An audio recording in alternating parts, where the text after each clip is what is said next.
Good morning, students. Today we are continuing our chapter 1, that is knowing our numbers.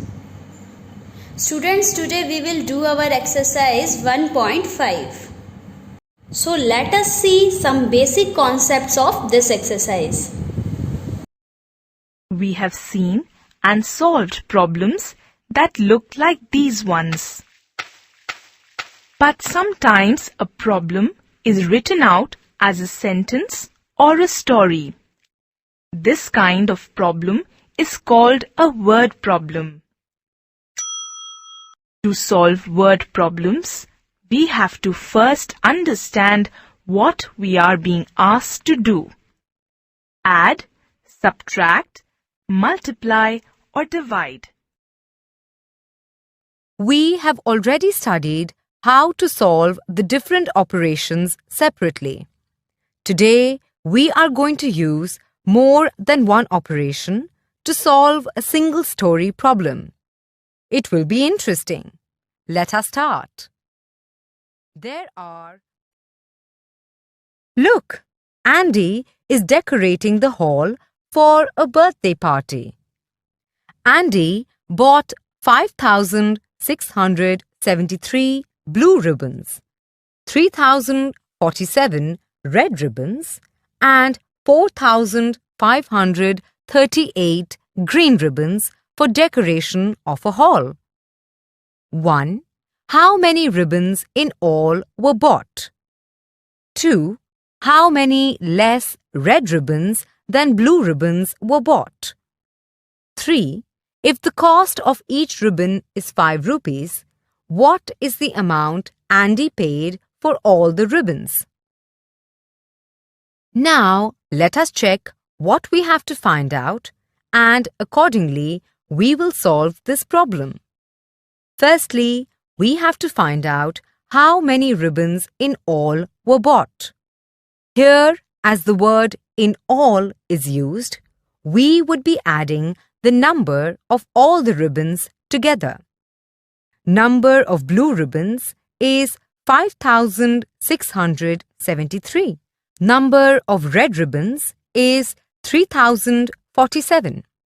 Number of green ribbons is 4,538. Now let us add the numbers to get the answer. So we get the answer as 13,258. Thus, Andy bought 13,258 ribbons in all. Now, let us find out the answer to the second question. That is, how many less red ribbons than blue ribbons were bought? Here, as the word less is used, we have to subtract the numbers to find the answer. Number of blue ribbons is 5,673. Number of red ribbons is 3,047. Now subtract the numbers to get the difference. Here we get the answer as 2,626. Thus, Andy bought 2,626 less red ribbons than the blue ribbons. Now let us find out the answer to the third question.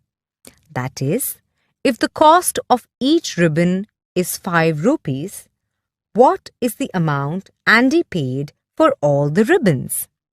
Total number of ribbons is 13,258.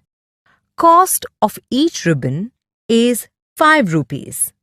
So, here we will be multiplying the total number of ribbons by the cost of each ribbon.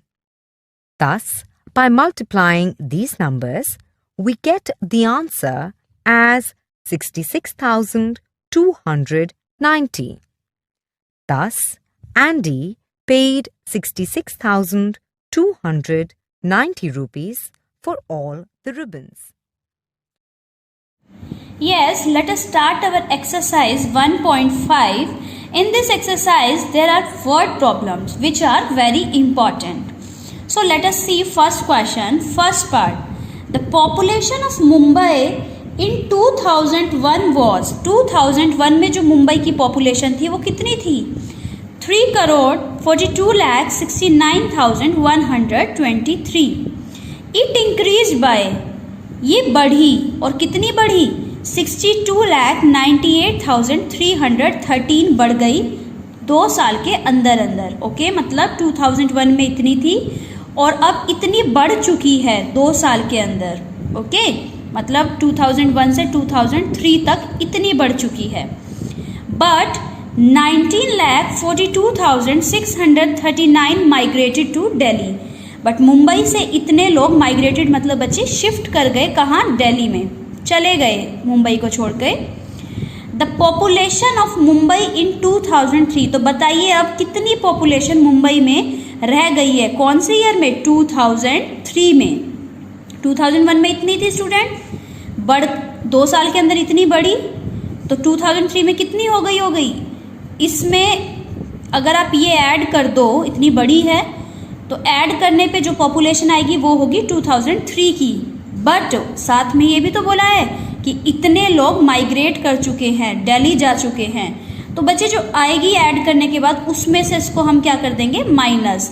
तो फिर मुंबई की 2003 वाली population आ जाएगी. Okay, सी student, आप इस part को कैसे करेंगे? वैसे तो ये MCQ है, मल्टीपल चॉइस क्वेश्चन है, बट अगर मैं आपको एक क्वेश्चन करने के लिए दे दूँ, मल्टीपल चॉइस ना दूँ, तो आप कैसे करेंगे? आना चाहिए आपको. आप लिखेंगे पॉपुलेशंस में, स्टेटमेंट ज़रूर बनाएंगे इन क्वेश्चन में, डायरेक्ट आंसर नहीं करेंगे. पॉपुलेशन ऑफ मुंबई इन 2001 में मुंबई की पॉपुलेशन कितनी है? 3,42,69,123. ओके, अब आप लिखेंगे इन नेक्स्ट 2 ईयर्स, अगले 2 साल में, in next 2 years population increased by, population जो है इंक्रीज्ड बाय, बढ़ गई है. कितनी? इंक्रीज्ड बाय कितनी बढ़ गई है स्टूडेंट? 62,98,313. ओके, तो आप बताइए अगर इतनी बढ़ गई है तो पॉपुलेशन कितनी हो गई? पॉपुलेशन इन 2003 में कितनी हो चुकी होगी? अगर इसमें मैं ये ऐड कर दूं, क्योंकि ये इंक्रीज हुई है, तो कितनी होगी? 3,42,69,123 में अगर आप ऐड कर दें 62,98,313 को, तो कितना आएगा ऐड होके? तो स्टूडेंट 2003 में पॉपुलेशन कितनी आई? 4,05,67,436. बट स्टूडेंट देखिए आगे क्या कहता है बुक में. कुछ पीपल ऐसे हैं जिन्होंने दिल्ली माइग्रेट कर लिया. ओके, तो आप लिखेंगे माइग्रेटेड पॉपुलेशन, मतलब जो माइग्रेट कर चुकी है, शिफ्ट हो चुकी है. Migrated population is equal to कितनी है? 19,42,639. इतने लोगों ने माइग्रेटेड कर लिया. ठीक है, तो आप लिखेंगे now population in Mumbai, now population of Mumbai in 2003. तो अब कितनी रह गई मुंबई में पॉपुलेशन? अगर इतने लोगों ने शिफ्ट कर लिया तो कितनी होगी बच्चे? जो ये आपकी पहले थी इसमें से इसको क्या कर देंगे? माइनस. Is it clear? क्योंकि ये बंदे माइग्रेट कर चुके हैं, जा चुके हैं यहाँ से, तो अब पॉपुलेशन कितनी रह गई है? तो यही आपको इसमें बताना था. ओके, तो माइनस करके स्टूडेंट जो भी आएगा यही आपका ऑप्शन होगा. तो क्लियर है ना आपको ये क्वेश्चन कैसे हुआ? Now see second part. A machine produces 9,623 screws a day. एक दिन में मशीन इतने स्क्रूज क्या करती है? प्रोड्यूस, बनाती है. एंड आफ्टर 1 मंथ, और देखिए ब्रैकेट में बता रखा है कि 1 मंथ में कितने डेज लेने हैं? 30 days. After 1 month these screws are distributed equally to 5 dealers. और ये स्क्रूज किस में बराबर बराबर बांट दिए गए हैं, 5 डीलर्स में बांट दिए गए हैं। तो कहता है how many screws does each dealer get, तो हर डीलर को, ईच मतलब एक, 1 डीलर को कितने स्क्रूज मिलेंगे।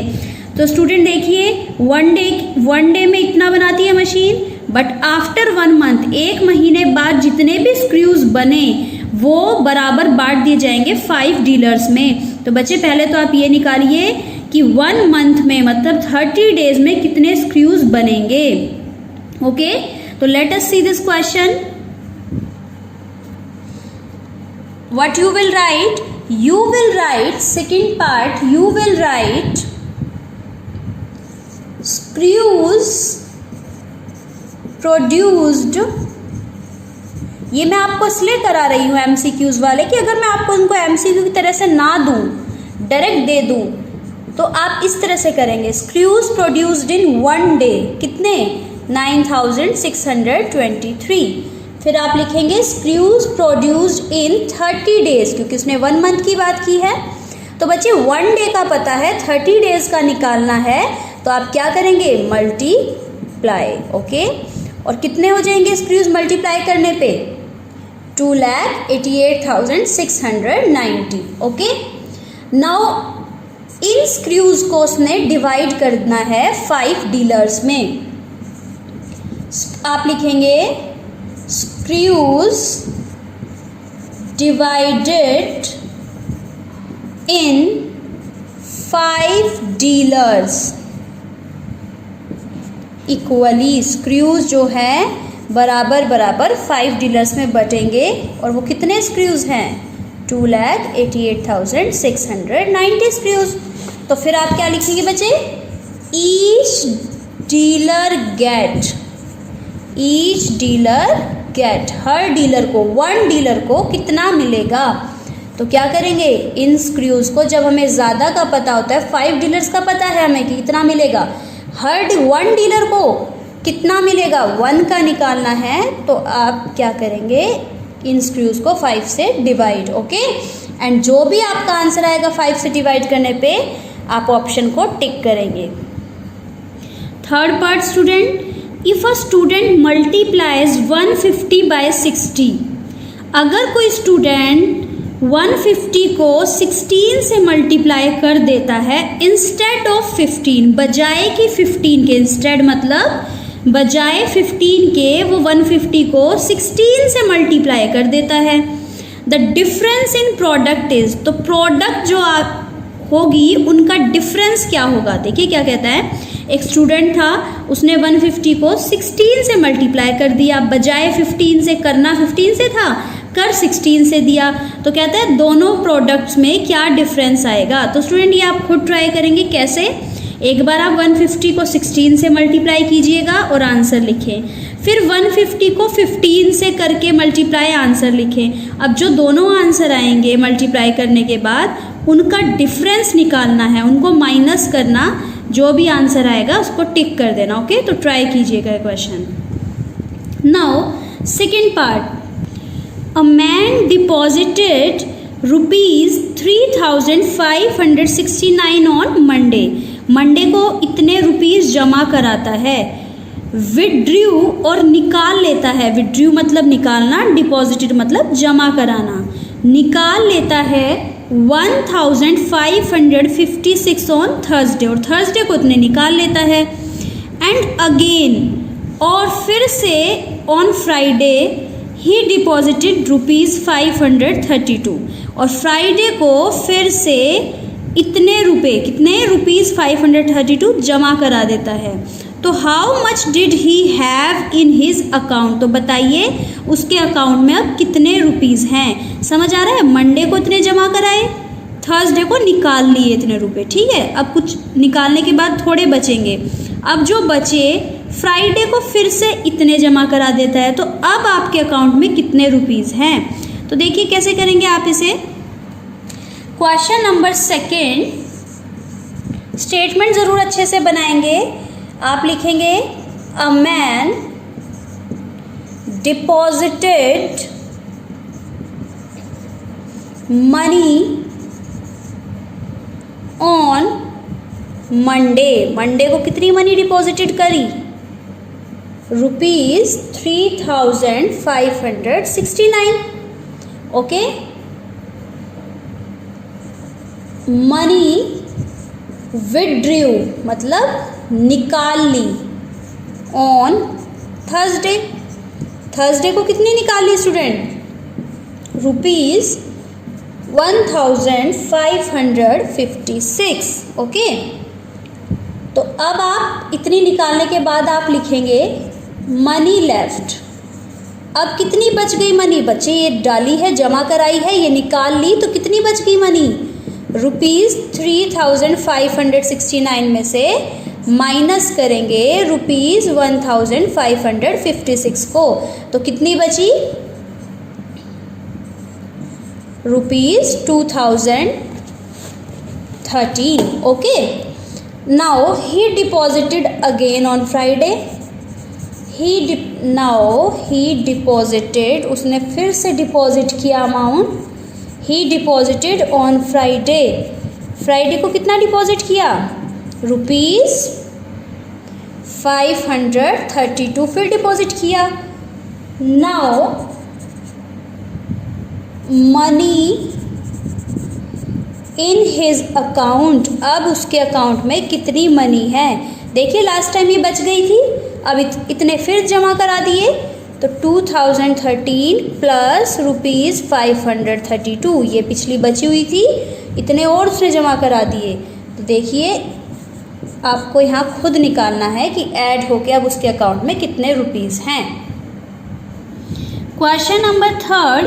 Ravinder goes to the market with ₹800. देखिए बच्चे, रविंदर मार्केट जाता है कितने रुपीस लेकर? 800. ही बायज अ चेयर फॉर ₹135. वहाँ जाकर उसने एक चेयर खरीदी, कितने रुपीस की? 135 की. A pair of shoes for ₹99. और फिर क्या खरीदे? एक पेयर शूज का 99 रुपीस का. And utensils for ₹356. और यूटेंसिल्स मतलब बर्तन खरीदे कुछ, कितने के? ₹356. How much money is left with Ravinder. अब रविंदर के पास कितनी मनी बच गई? तो स्टूडेंट देखिए आपको क्या करना है, टोटल मनी ₹800. ओके. उसने चेयर खरीदी इतने की, शूज़ खरीदे इतने के, एंड यूटेंसिल्स खरीदे इतने के, तो कितनी मनी बच गई है? तो सबसे पहले आप इस क्वेश्चन को खुद ट्राई करेंगे, मैं आपको जस्ट हिंट दे रही हूँ.